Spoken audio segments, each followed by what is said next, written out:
અને હવે નજર કરીશું મૂકબધિરો માટેના વિશેષ સમાચારો પર। સુરતની ઉધના પોલીસે આરોપીનું કાઢ્યું સરઘસ। ઉધના વિસ્તારમાં દારૂ પીને મચાવ્યો હતો આતંક। જે વિસ્તારમાં આતંક મચાવ્યો ત્યાં કાઢ્યું સરઘસ। ટીવી પ્રેસ લખેલી કારમાં આતંક મચાવ્યો।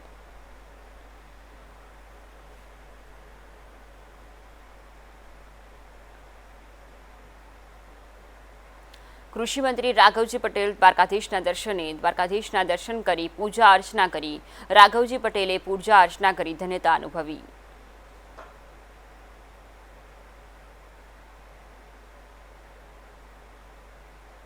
અંકલેશ્વર જીઆઈડીસીમાં સુદામા એસ્ટેટમાં ચોરી। ગોડાઉનમાંથી વેલ્ડિંગ મશીન ચોરી કરવામાં આવ્યા। 1.18 લાખના મુદ્દામાલની ચોરી કરીને તસ્કરો ફરાર થયા।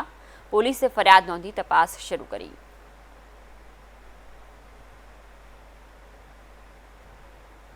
ઓલપાડમાં પાણી પુરવઠા યોજનાની લાઇનમાં લીકેજ। વરિયાવ પાણી પુરવઠા જૂથ યોજનાની લાઇનમાં લીકેજ। ભર ઉનાળે હજારો લીટર પાણીનો વેડફાટ થયો। પાણી લીકેજથી સ્થાનિકો પરેશાન। સ્થાનિક જાગૃત નાગરિકે વિડીયો બનાવી વાયરલ કર્યો।